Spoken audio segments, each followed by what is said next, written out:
Hey everybody, I want to thank you for all the sweet comments that you left on my Card Makers Christmas mini album video, and for the well wishes for me to get over my cold. I am doing better, so thank you very much. I had several comments from you asking about how to make some of the cards that are in the album, so I'm going to try to do a few tutorials on some of those cards. And the first one I'm going to do is this recessed frame card that I used on the cover. So let's go ahead and get started. You will take some cardstock.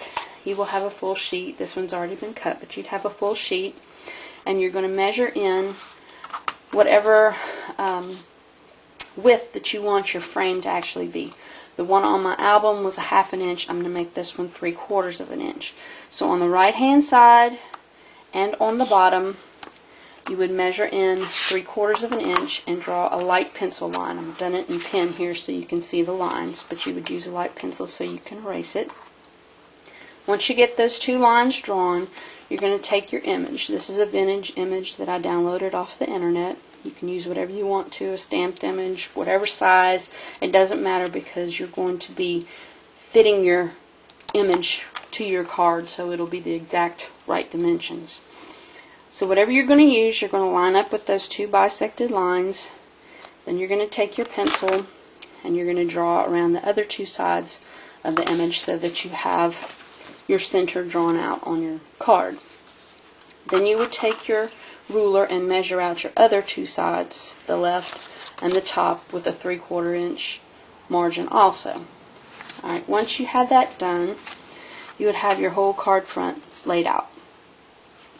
Alright, to make the recessed part underneath your image, you need to draw another rectangle inside of the one that you already drew. So you have your outer rectangle is the size of your image, and you need to come in 1/4 of an inch on all sides and draw a smaller rectangle.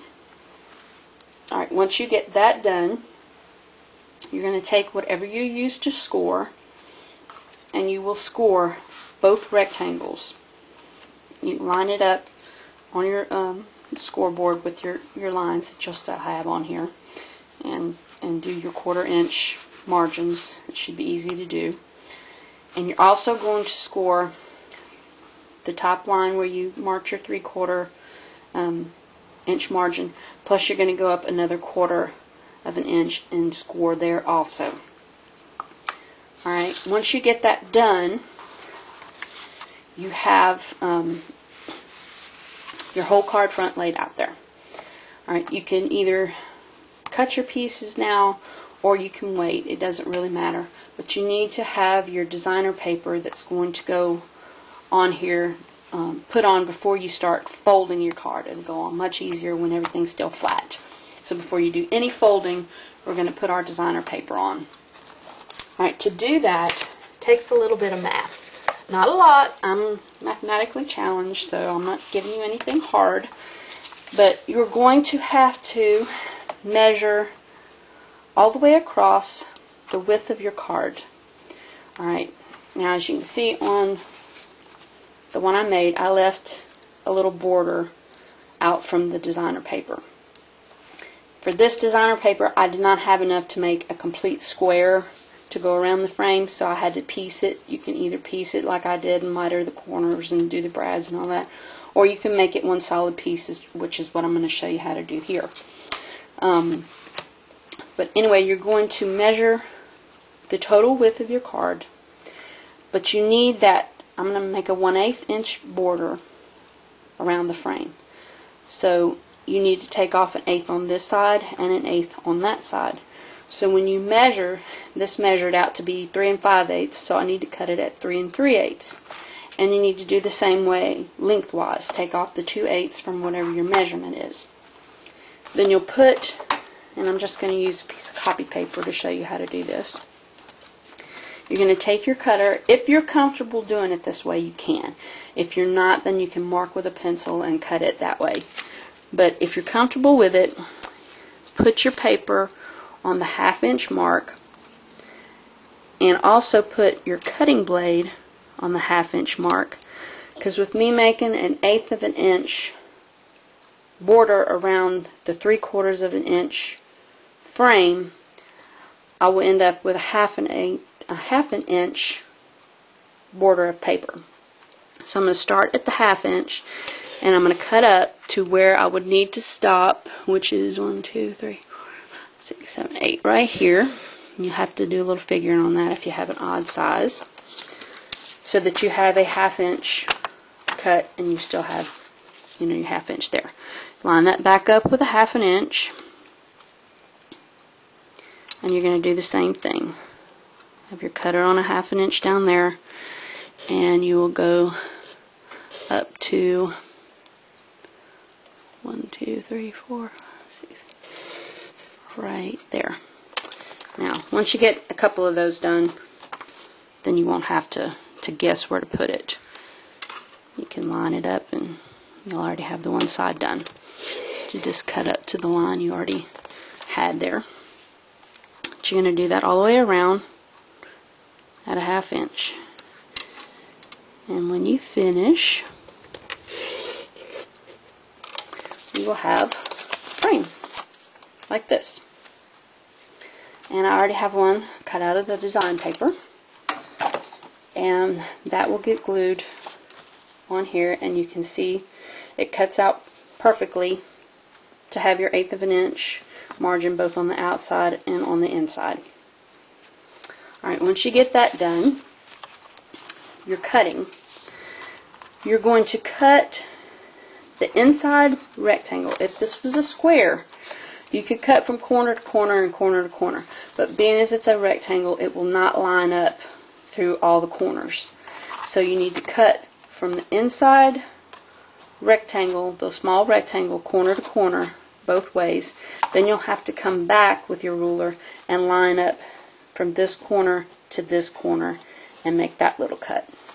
And you're going to do that on all your corners. And once you get that done, you will have this. Alright. Here's your 2 score lines at the 3/4 above and the extra quarter to make the depth of your card. You're going to turn your card over, and each one of these folds, the first line of the original rectangle is going to fold out and be burnished with your bone folder.